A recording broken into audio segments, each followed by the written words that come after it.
Hey, everybody. Welcome back to another episode of Dynasty Queens. I'm your host, Pamela Nicole, and I've got my gorgeous co-host, NiaJ, baby. Oh, we've got such a treat for y'all today. We've got the lovely voiceover actress and director in the house. We've got Miss Courtney Lyneé. Let's go ahead and welcome her to the Dynasty. Well, thank you all so much for having me. I appreciate it. Absolutely. So if you wouldn't mind letting our viewers know exactly how did you get into your craft? Ooh, I would say I got into my craft when I was a little kid. I mean, I would say even from the voiceover piece, it was funny. My mom told me a couple years ago, you do know you used to say all the radio commercials, and you would used to learn them and say them. And we tell you, Courtney, that's enough. I didn't, wow. It was a memory that I did not even realize until she mentioned it to me. Oh, And wow. I've just always loved TV. I've always just loved 90s shows. That's still my vibe. When I go home, and if I want to calm down and chill, I will throw on Fresh Prince, Moesha, Family Matters, and watch some Living Single from the beginning to the end. Yeah. But I've always loved acting. I knew I wanted to be an actor ever since probably 11 or 12 years old. And of course, started in high school and taking classes, and then went to the University of the Arts for my BFA in theater. And I've been acting ever since. I've been singing, of course. Everybody starts in church. Of course. So I started in church and still am singing to this day. And as well as directing, I've been directing. I started directing in 2014, but professionally 2019 in theater. Gotcha. So I do theater and film. And so we just completed my second full feature film. So I've been doing this for a long time. That's exciting. This is my zhuzh. Okay, Right. so yeah. She's like, look, yes. And confidently speaking on it, too. I love it. So was your family receptive to you wanting to jump into the entertainment industry, or did your parents want you to take a different route? That's interesting because people don't realize back in the day, it was not as easy to get into this industry as it is now. We were just talking about that. It was either you went to LA or you went to Broadway in New York, and that was it. Exactly. My parents were always supportive, but they were always like, are you sure you want to do this? I mean, you can go to liberal arts and do this on the side. And I was like, no, I have no desire. I want to go somewhere. I mean, UArts wasn't a conservatory, but it treated it was like a conservatory. Yeah. I was like, I want to do that all day long. I want to get tested on that. Right. So they ultimately supported me, and I think at some point they just recognized this is who she is. Right. To try to stop her from doing anything else, you're just asking to work with me. So Yeah. At the end of the day, our kids are going to do, what they want to do. I love that she mentioned that too, because growing up too, it's like our parents kind of have in place what our future is going to be, what they want us to do, and I know growing up in the church for you, I know they probably had a path for you very similar to theirs. So go ahead and tell us a little bit about growing up in the church and being a PK. I've been a BK. They call me the Nazarene baby. Because my dad was the first pastor to have a child born while he was a pastor. So I was always in the spotlight a lot, which I didn't like too much because of my personality. I felt like I was always on display, or somebody's trying to get me in trouble for something. I don't know. People just had a lot of assumptions about who PKs are and the privileges they have. And I was like, the most privilege I had was getting an extra piece of chicken at the banquet. Privilege? What are you talking about? So there were times that I struggled and I couldn't stand being a PK just because people judged who I was.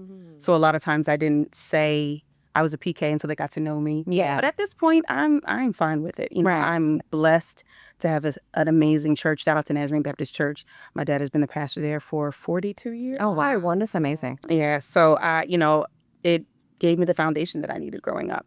Absolutely. I don't regret any of it. Yeah. They were trying to catch her slipping. That's all it was. That's crazy. That is crazy. The time. My two siblings, never. Me, it's like, what did I do? I'm just sitting here. Right. She's just minding her business. Just trying to live. Right. Trying to live. So, yeah. So if you could actually let us know about your first production that you were casted for as an actress. It could be something in high school, or what was the first gig where you were like, oh my God, I got casted for this role. I have to learn, the script. So you said as adult, you said I can even go farther. Yeah, go back to school when you were in the performing I would arts. say ninth grade. Okay. Ninth grade was my first big role, and it was huge because I was a freshman, and you didn't get cast as a freshman. Okay. I was there, I'm a freshman, and I can do this and all that. Right. It was in a musical called Working, Okay. and that was a great experience for me just to kind of step out I played the background a lot. As outgoing as I am, I didn't have a lot of self-esteem. And so people don't know that. Like, people couldn't tell. My mom couldn't even tell when I was growing up. So I played the background, but those places put me in a position to like step out of my comfort zone and just own who I am. My biggest one in high school was doing Once on This Island, which was a musical, which was amazing. And it was like my farewell to high school, playing a role called Sokka. And it was just a big thing. So that really was like, okay, I can do this. Right. Yeah. So yeah, I love acting. Acting is number one. I do a lot of things, but acting has always been number one because I just love telling so many people's different stories. Absolutely. And I feel like there's always a reason why we do what we do. Yeah. And we don't take the time to figure that out. We don't take the time to step into somebody else's shoes and tell their story. And I don't care if you're a villain. I don't care if you're a goody two-shoes. There's always a reason why. And there's a story to tell. Right? Absolutely. Exactly. And so I feel like they're important to tell, especially our stories. And so Yes. Very true. I love it. And you know what's really interesting too, because you do voiceovers too. So I've always found that quite fascinating because you're a director.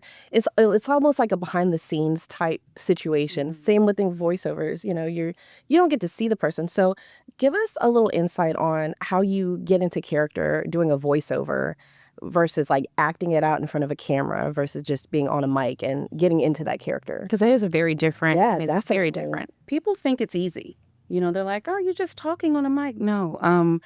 Being an actor gave me an extra boost because I understand how to break down scripts, but you only have your voice. Yeah. And so you have to be very intentional with how you're saying words, how you're using your breath, how, all that kind of stuff. And so I start just like a script, breaking it down. Who am I talking to? Is this I'm talking on behalf of somebody? Am I talking to a friend? Am I talking like I'm one of the people that I'm trying to encourage to buy the product or whatever the case may be? Yeah. It's literally taking on a character. Yes. But it's even more specific because you have to talk in a certain kind of way so you can understand what I'm saying. And then there's other times when I'm playing a character. I actually am the voice of a lottery puppet for the Pennsylvania Lottery. So soon it is me.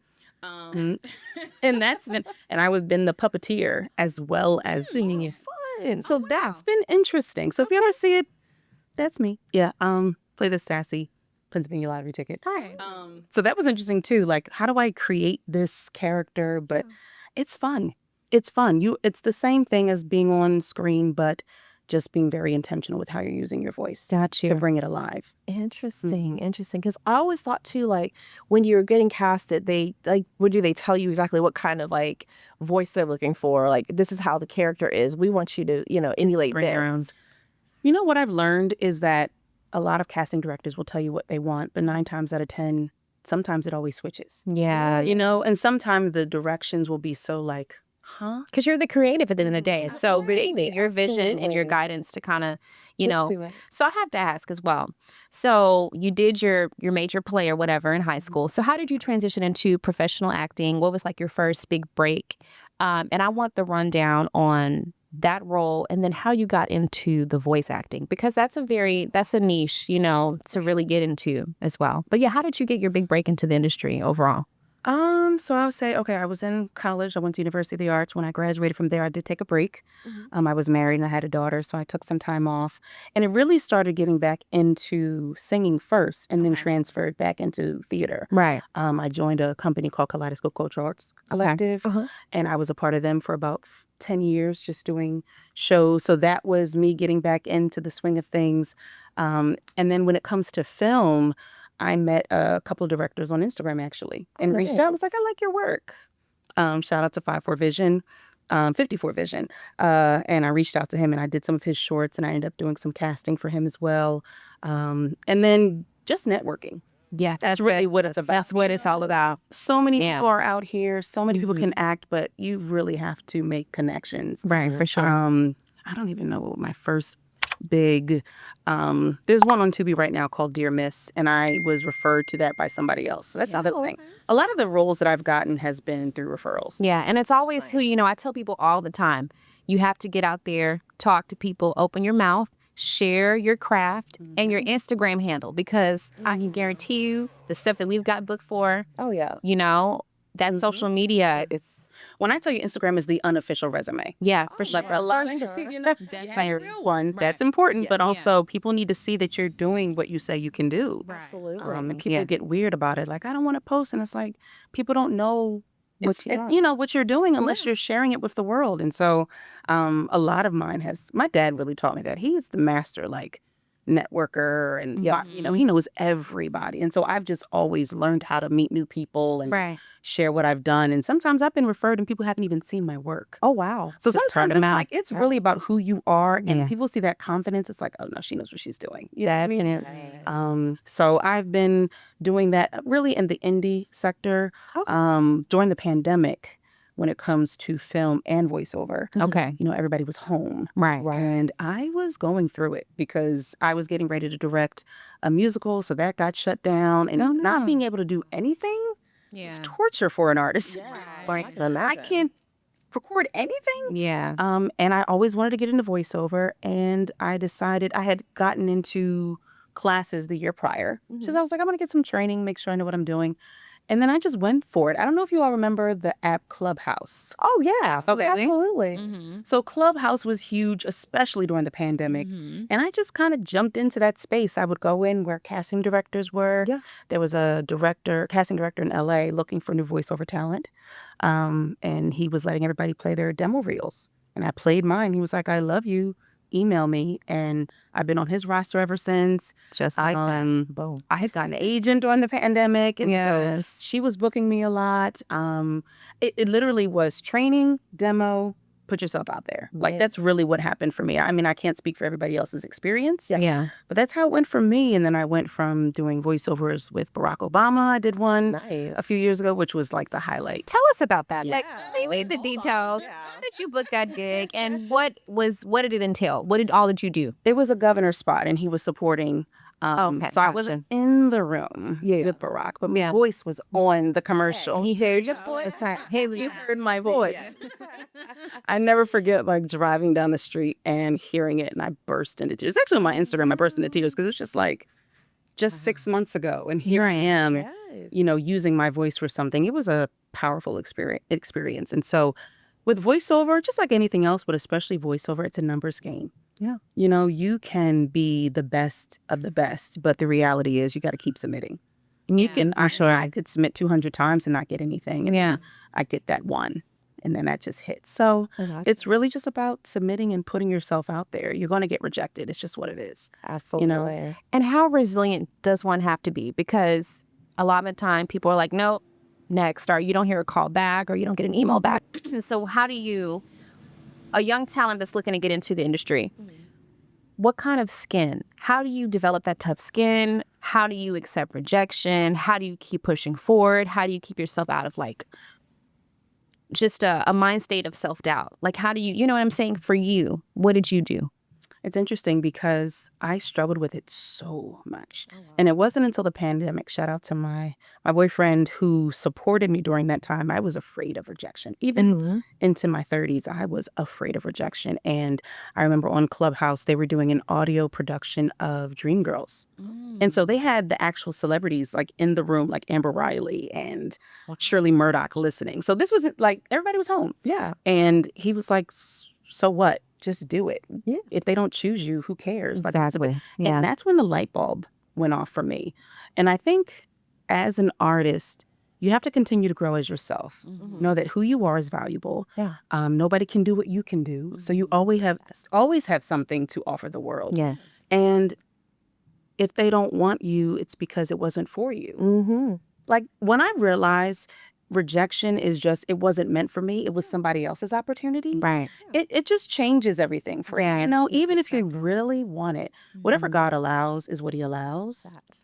And so for me, that just kind of makes everything okay. It's just like, it's okay. It wasn't meant for me. Yeah. Somebody else is praying just like me. That's very and true. That was their opportunity. Yeah. No. So I say, yes, thick skin, but at the same time, when you recognize that you'll never know why, 9 times out of 10, it has nothing to do with your talent. Yeah. It really has to do with, maybe you just don't fit the role. Exactly. Were you a fit for that? Right. And I love how she just said, because it's a full understanding that there are other people that are looking to get on the come up the same as you. you know?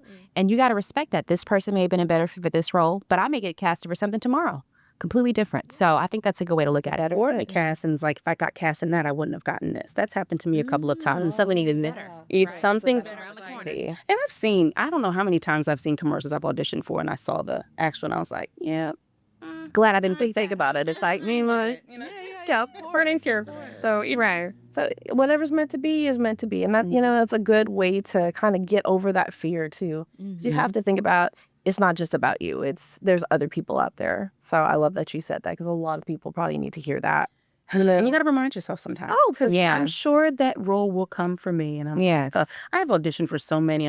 And they've been attached with big names and you just don't know. And sometimes you're not even ready for that role emotionally. Like, I think it's important to continue to grow as a human being. The only way you can be a great artist is if you continue to grow. Yeah, very true. I've seen people, and I've even noticed myself, why do I feel stuck? It's like, have I stopped growing over here?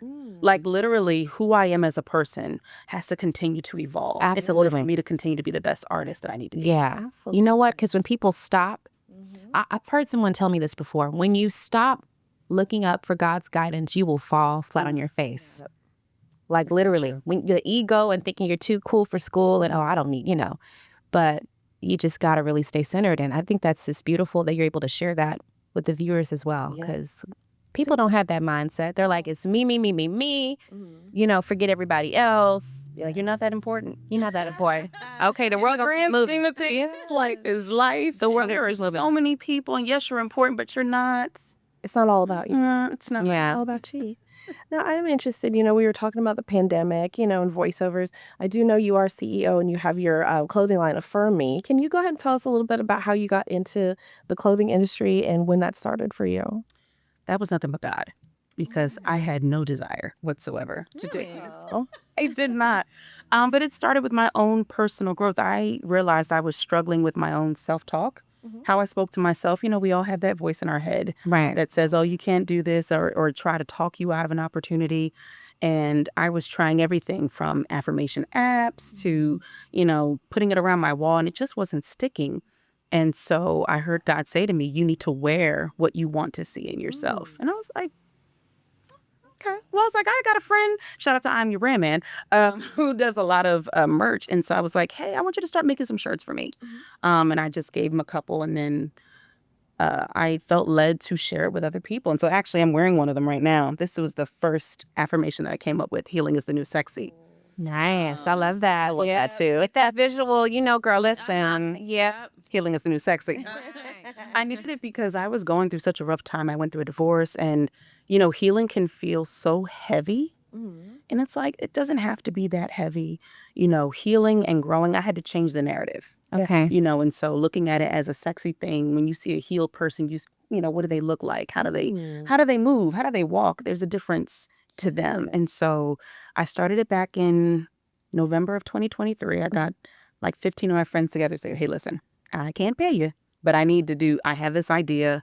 And I launched Affirm Me in 30 days. Oh, wow. Yeah, crazy. And we've been in business almost 2 years now. Oh, wow, that's amazing. And we do t-shirts, sweatshirts, hoodies, crop tops. And recently we just partnered with Make the Distinction. They're a nonprofit organization that helps young girls, 11 to 17, to know what sets them apart. Leadership, learning how to level themselves better. And so we did a campaign and fundraise to help send them to a camp for a day, just to have some time with each other. So that's what I'm trying to do. I'm trying to help people, young, old, man, woman, to learn different ways that are not as heavy on how to work on your self-talk. And so just when you walk past the mirror and you're struggling, there's been so many times I've walked past the mirror and I look down at my shirt and I'm like, okay, I'm back. You know what I mean? Sometimes you just need that quick reminder. Right. And so I was like, this is a way for me to take it with me wherever I go. Very true. And in the mornings, I'm like, what do I need to focus on today? And I'll look and I'm like, this is what I need to be reminded of. And it helps. That's a good conversation start, because I was It is too. about very much. Definitely. Today's episode of Dynasty Queens is brought to you by Drip Talk, the newest, hottest trend in fashion. You guys, if you love fashion, being a trendsetter, looking your best, you can have it all in the palm of your hand. This Drip Talk app is what it's about.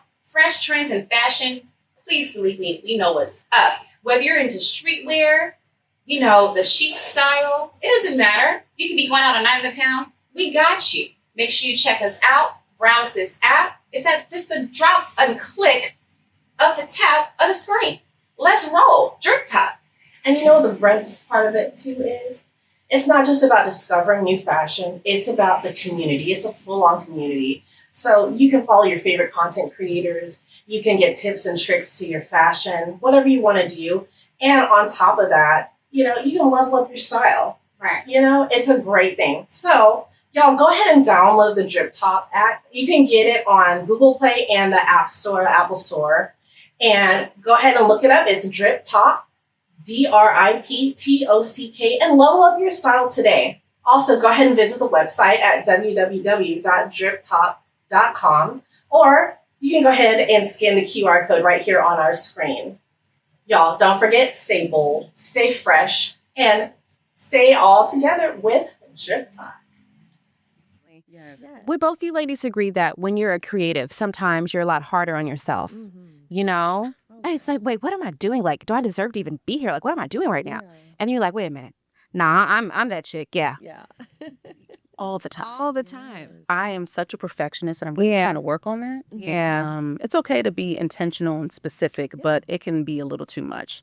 And I'm hard on myself. And sometimes, it's like, I should be here. And it's like, who said that? I Right. have to keep reminding myself my journey is my journey. I'm building my story. Yeah. A lot of times the stories aren't celebrated until they've reached the top. Yes.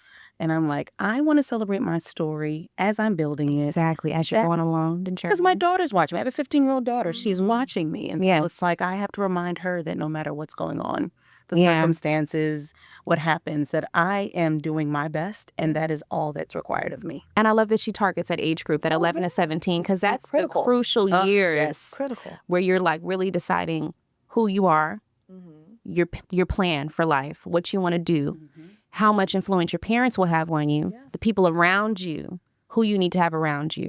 So I think that's really good that she's, targeting, because I was lost at that age. Right. As far as like, wow, I know I had a vision, I'm going to, be something, but how do I home that? Absolutely. And, like for your story too, me too, coming from I was a military brat. So my life was like, boom, boom, boom, boom, boom. This is what you're going to do every day, OCD style. So that age, I'm like, I was scared. I knew what I wanted to do, but I was too scared. I'm like, I have a judgmental family. I've got this, I've got that. So something like that would have been just top notch in our day. You know what I'm saying? Definitely. 100%. I could have used that. Right. Especially because back then we didn't talk about our feelings. Right. We didn't even, I don't know if I even really thought about it because nobody else was talking about their problems. Right. So I was like, okay, well, I guess it's just how it goes. Exactly. And that's how it goes. It's like, oh, wow, we just didn't have the space. Yeah. Nobody created the space. And I don't blame our parents. I mean, they knew what they knew at the time. You're absolutely. So now it's like, okay, what could little Courtney have used at 15? I look at my daughter, I'm like, that's me. Yeah. I want her to be better than me. I don't want her to go down the same path that I went. And so it's just so important to keep feeding back to your younger self. Yes. Right. Always. Absolutely. What is one of, and we have Healing is the New Sexy. What is one of those, like the most profound shirt that you have with the saying on it, your affirmation? Which one is like the most popular and means the most to you? One popular one is I got this. It says I got this on the front, and on the back it says you got this. Yes, you. So it's a reminder for somebody behind you. I love that. A double affirmation. Yeah. Literally. It's a way, that's the one that's been the entryway to Affirm Me, if you will, just because everybody can relate to it. It's like everybody needs that reminder that they have this no matter what's going on. And so that's a big one. Do it for the younger you is big, actually, for my age group and also for the older women. I see a lot of older women getting to do it for the younger you. Free yourself. A lot of men love free yourself. I see that. What's another one that's big? It's off in the tip of my tongue. I have about 17 or 18. I have a collection called the Do It Collection. So it says leap, do it, live, do it, love, do it. And there's so many different ways that you can look at that depending on where you are in your season. And when I created that last year, I was like, sometimes you just need that quick affirmation. Just no talk. Just do it. You know what I mean? Absolutely. I couldn't say just do it. So I was like, do it. we go. But I was like, no, I just need to leap. And so there's been times I'm like, I'm not even going to think about it. Let me just do it. Let me just leap and try. And if it doesn't work, so what? I tried. At least I know what the outcome was, you know? So those are some of them. And I'm so glad we stopped at that point because I have another question for you. Okay. We're leaping and doing it. How did you get into movie making? Let's talk about that. Let's talk. I just gotta know. Right. Pandemic. I don't know if I couldn't stand the pandemic, but it was the biggest shift in my life. Yeah. So I spoke about Clubhouse. Yes. Literally, there was a group of friends. Well, we became friends. A group of people that would go into a room for about 6 months straight, and we would do table reads. So a table read, for anybody who doesn't know, is when you take a script and you're reading it out loud to see how it sounds and things like that. And we would meet 3 times a week on that app and just read. And that was like our therapy. And then a bunch of us was like, hey, we should get together and film a movie. And we're like, we don't have money. We're going to fundraise. We'll all do it for free. And they asked me to direct it. And I was like, oh, okay. I've never met you either. Like, I love this. It's the true origin story. Like, it is like grassroots, right? Literally, we didn't know each other. We were from LA, Texas, New York, Florida, like everywhere. Wow. And we all flew to LA during the pandemic, shot a film in 4.5 days. We did 58 scenes. What? In 4.5 days. I will never do that again. You have to live and learn. We have to live and learn, but we were like, we only have that amount of time. Yeah. We did 16-hour days. We did it. It's on Tubi right now. Thugged it And it's called Lowest Places, Lost Time. Shout out to Brianna Marshall and Bridget Stevens, who wrote it. And we just went for it. And so I had dabbled in directing in theater, but not in film. Right. And so that was my first feature film that I directed. And that's, I've always knew I wanted to direct. I just never anticipated me doing film that early. Yeah. So we did it in 2022. And then I met up with my girl, Ebony Ferguson, and she wrote a film.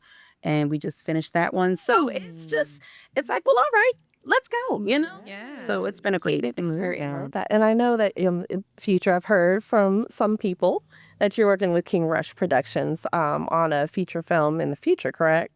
We are in the talks of some things. Did you talk to things? Okay. We don't have much right now. Good. Gotcha. We'll see what happens. Very nice. I love that. Now, we were talking about Miss Ebony Ferguson. Can you tell us about your relationship with Ebony Ferguson and how y'all created the film? So Ebony and I met about 10 years ago in theater. Oh, and we weren't that close back then. She couldn't stand me. I'm going to say she couldn't stand me. Because it was the actor role for me. She was just hating on me. I don't know if that. Oh, she'll admit it to this day. But we've become like sisters. 3 years later, we got reconnected, and we've just been really helping each other. And so a few years ago, I was like, you're right. Write me a short. Let's do something. Yeah. And so she wrote me a short, and it was like 10 pages, and we filmed it just to have some fun. It won some film festivals. We're like, okay, we're just kidding. Right. Like, we were just joking. Yeah. And then she wrote this feature film called Some Real Sugar Honey Iced Tea and asked me to direct it. And 2 years later, we're here, and it's getting the final touches done to it. Yeah. Releasing hopefully by the end of this year. Yeah. So yeah, it was collaboration is the biggest thing when it comes to artists. I mean, I can wait for opportunities. I mean, I'm still auditioning, still working on other films, but it's about collaboration with other artists. You know what I'm saying? We need to create our own content. We need to tell our own stories. There's so many narratives out there. And I'm a big person about, I love Philly. I'm a Philly native all day. I bleed green. Yes, I do. And so I loved the fact that Sugar Honey Iced Tea really showed Philly in a different light. Yeah. And showed the things that we don't talk about. You know, the news, the media will always have something to say about your story, where you live. And if we don't start opening up and speaking up, Right. we'll let them control the narrative. Right. Now, I know we're going to have Ebony come back for a part 2. Yeah. But since I have you here, how important is it for Black women or women of color to, come together, that camaraderie? Because I know you mentioned earlier y'all were kind of, and all that probably was 2 big talents. Maybe it was a little intimidation, like, wait a minute, this is my space. But how important is it for us to work together, put those brilliant minds to work? When we are a collective, we're unstoppable. Right. Yeah. Let them folks know, girl. We are unstoppable. And I think we just have to put our whatever people think we have, because a lot of it is just what people say. Right. And it's preconceived notions of, oh, this is what, and a lot of that really doesn't exist. Yeah, true. And I think when we recognize that we all have something different to give, right, and that nobody, I said it before, nobody can do you, that's all that matters. And so coming together and working with Black women, other and women of color, it's just so powerful. And we can reshape that narrative. And there's so many stories that we don't get to tell about ourselves. And so there's these young girls on TV watching. What are they seeing? Exactly. And if we don't step up and do something and collaborate, I don't care if it's a scene, I don't care if it's a podcast. Shout out to you ladies, by the way. You know what I mean? Like, creating spaces where we can have these kinds of conversations are huge. So the more that we continue to collaborate and recognize that iron sharpens iron. So if there's something another lady can do that's better than you, what can you learn from them? Yes. You know, it's all about collaborating in that way and learning from each other. That's just, at the end of the day, life's too short. Yeah. And that's kind of the reason, like, we, started this is because we see a lot of negativity out there with, the fighting and stuff on the reality shows or whatever. But we just wanted a space where women can sit down and, talk about their triumphs and, not sugarcoat nothing, talk about the bumps along the way. So I appreciate you for coming and like, she was on Clubhouse, just amateur with it. And then, but you knew the gifts that you had, It's so interesting. When I think about that story, and when you hear other people's stories, you're like, that would never happen to me. And I'm just like, you just never know. Yeah. It's like an overnight type of, but you have the theater background too to back it up. So that's the true thespian. How you stay is anybody. I would say anybody who wants to get into the industry, I would say, get on stage. Courtney, right now on spot. One of your best lines from theater. Go. That's your camera. One thing I don't need is any more apologies. I got sorries creeping at my front door. You can keep yours. I don't know what to do with them. Man, that's for color girls. Man, that was one of the first monologues I ever did. Let me tell you something. We were just talking about that movie about the other day. We were. Yeah. If you ever get a chance, see the play. Yeah. See the play. It's just, that was one of the first plays out there that really allowed Black women's voices to be heard, not to break it down to even understand, but just to let them be heard. Absolutely. And that's the platform that I'm on, is I want to use my voice to impact the world around me. Yeah. And it's just like, in order for me to do that, I got to step outside my comfort zone. Yeah. And do some things. I do have to say, you got into character and did give me goosebumps. You changed, and then you came back to us like, because sometimes people act a little shy. I'm like, nah, Courtney was ready. She's acting yet there, hot and ready. Just go for it. And it's so freeing. Yeah. And so what if people don't like it? I don't. Oh, well, exactly. You know what I mean? It's just like, it's my story. Yeah. That's been the freest space that I've been in, especially being in my 40s now. Oh, it's been a different shift for me. It's just like, I don't care. I'm just going to do what I love. Now, I do have more of a little personal question to ask. I know we were talking a little bit about divorce and everything. As far as like something therapeutic for you, I know like voiceovers and acting, did that really, really help you get through that portion of your life? It did. Divorce is something I wouldn't wish on my worst enemy. It is a hard experience. I was in that relationship for half my life, for 16 years. Oh, wow. And going for my dreams and putting all of that energy into myself was very healing. I had never put that kind of work into me. I was a giver. I'm still a giver, but I was a giver. Like, I would give my last. And I think that was just my lack of self, like, insecurity. And so continuing to use my voice, to know that my voice mattered, and mattered to the friend group that I created during that time. To have a tribe, is like top tier. Get you a tribe. Get you a tribe, because they loved me and they love me for who I am. And so with them, with my craft and just going for it, it really helped to heal those wounds, because I was working through it. And it wasn't just like working hard and not thinking about it. But like I said, as an actor, as any kind of artist, you have to bring yourself to the role. Exactly. Very true. And so you have to confront those things. And it's better to heal than just to ignore it. Very true. Because it's going to come back. You can bury it all you want. You'll be 65. Like, why am I like this? I know we don't got an auntie. And somebody, that bitter auntie. Shoulda, woulda, coulda. Because something didn't happen back then. I was like, I don't want to do that. Right. I worked through it, so it's my testimony. Yeah, you don't want to be your own tragedy. You want to, stop it in the. I think it's so cool when we can actually stop it in the tracks. This ain't gonna be no tragedy. I'll rewrite my story. Yeah. And also, how important is it to have a supportive partner when you're in this type of space? Big time. Yeah. I've been with my partner for almost 7 years. Yes, and he is amazing. Okay.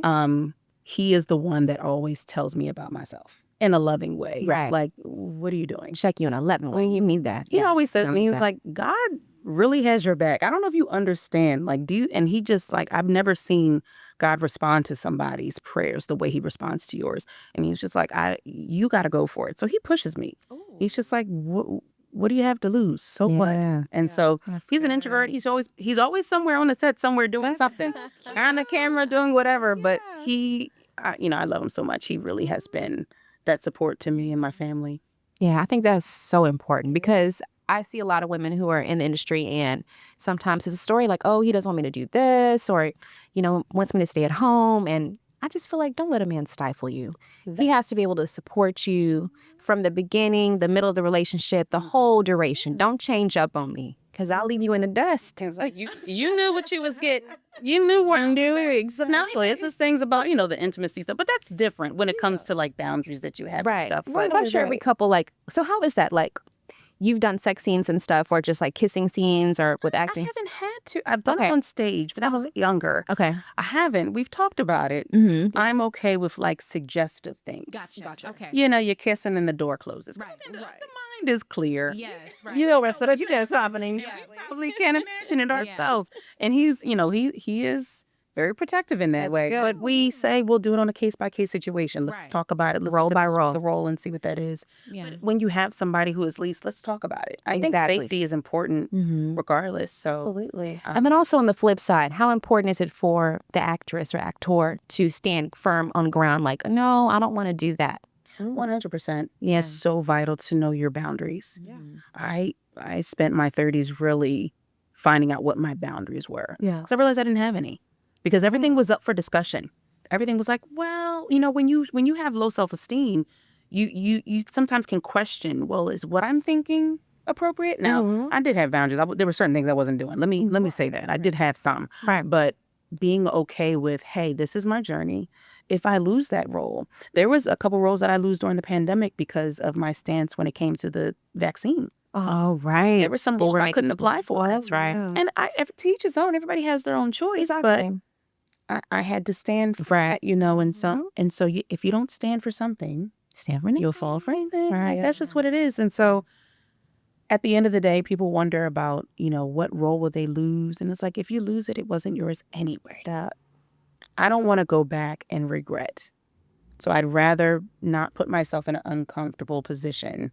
Yeah. Now I'm big on, there are certain roles that have been uncomfortable. I remember doing one in college when it was one of the most gruesome roles I've ever played, but it was a story that I felt need to be told. So like, as uncomfortable it was, I felt like it was important to still share the story, if you will, So what was the premise of that story? I don't mind sharing.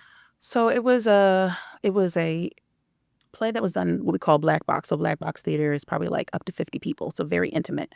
And it was a story of missionaries who went to another country and they were abducted. Okay. Oh. And I was like the mother of the group and I got gang raped. Oh, wow. So we don't see that, but that's my story. So when I walk in, I'm carrying that. And Got shows. Yeah. And the situation happens where I have this sweatshirt tied around my waist because it was hiding the blood. Gotcha. And somebody yanks it off me. And I remember just the place I had to go to, mentally because what that showed, like, it was one of the hardest things, but it really helped me grow in my craft because first of all, I found ways on like how to prepare yourself before you get into a role because you got to protect your spirit. I don't care what it is. So I had a ritual. Like I wasn't playing these games, because you have to be able to come out of that role. Right. When that's Definitely. done. Right. I loved playing the role, but it was It was dark. It's deep. But people came back to me and there was one woman who had been through that, not the whole thing, but it had happened to her. Yeah, yeah. And she said, thank you. And that's all she was like, I know, thank you. And I was just like, oh my gosh, like. You're healing people. Yeah. Yeah. You're using your talent, your body, your mind to heal people through the storytelling. That's deep because a lot of people don't understand that. It is. Yeah. That is sexy too. Healing is sexy. 100%. Circle moment. 100%. Wow. That's deep. Now, has your child thought about getting into the industry? And what are your thoughts on that? So she's actually in some real sugar honey iced tea. Because she looked like the role. My daughter can act. She likes to sing. Yeah.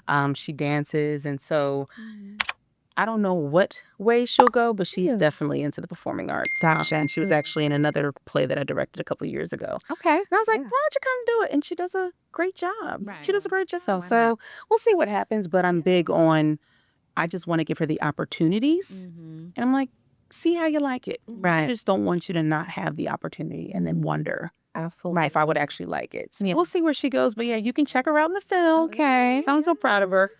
So yeah. That's cool. I love that. I want to go back real quick to, we were talking about protecting your spirit and getting, having that hard role. How long did it take you to just kind of get back to yourself? Because I know that's just not an immediate thing for some In that people. role? Yeah.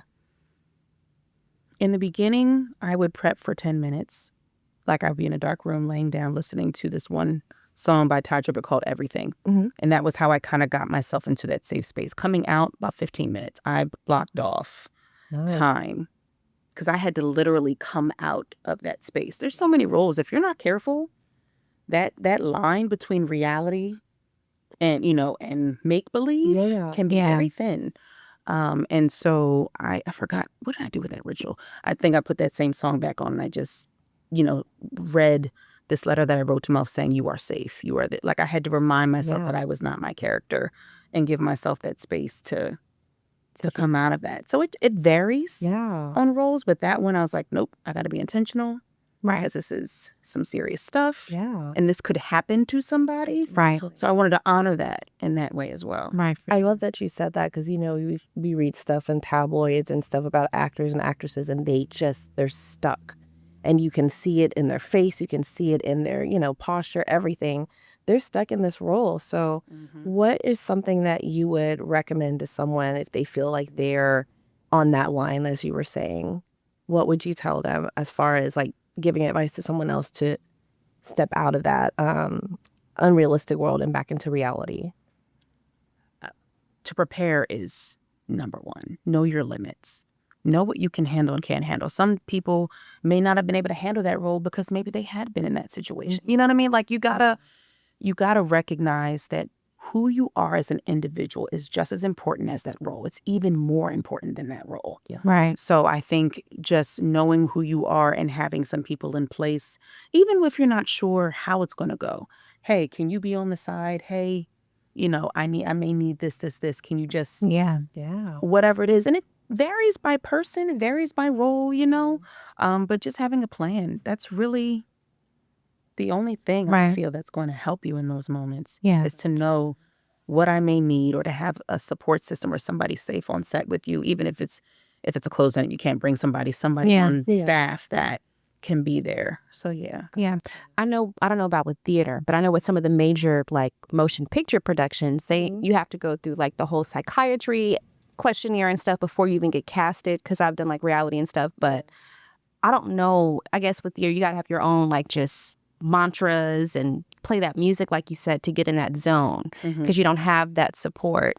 So there are some roles, like depending on what the film is about, that may have a therapist on site. I've seen that happen. They're like, okay, this is this kind of film, so we know we'll need this kind of support.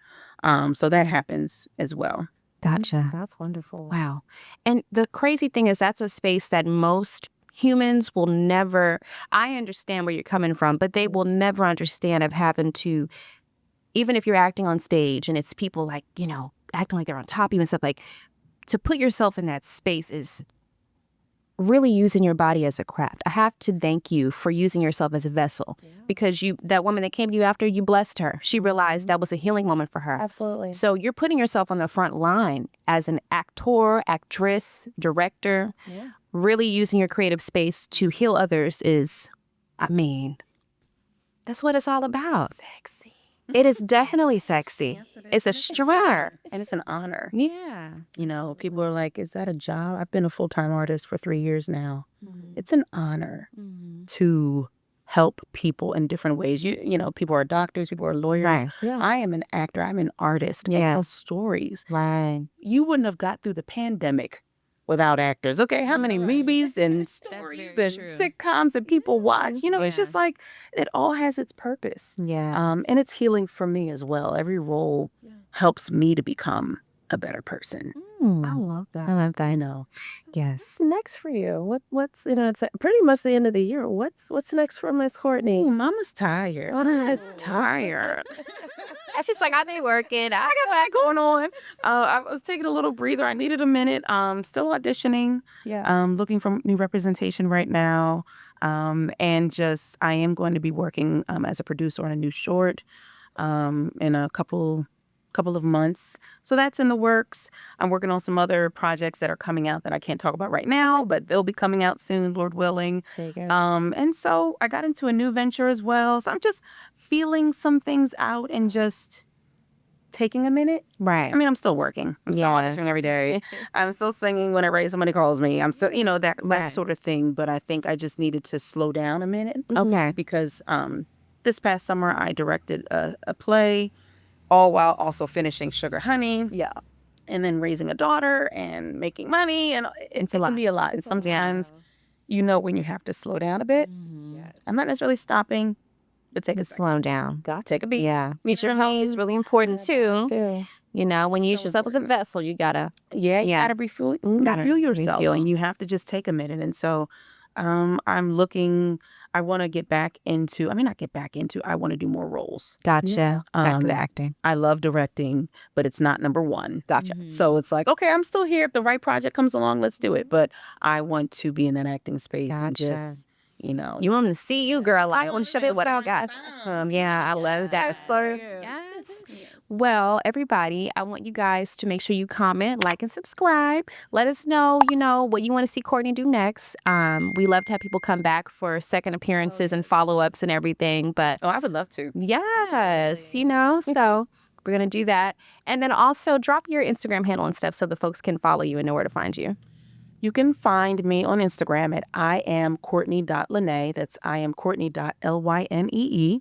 And you can check out my website too at www.courtneylyneé.com. Everything from Affirm Me to Voiceovers. I have my own company, Voiceovers by C. Lyneé, where I help small businesses have access to quality voiceover work. So that's something that I do as well. You can find all that on my website. So yeah, follow me. Okay.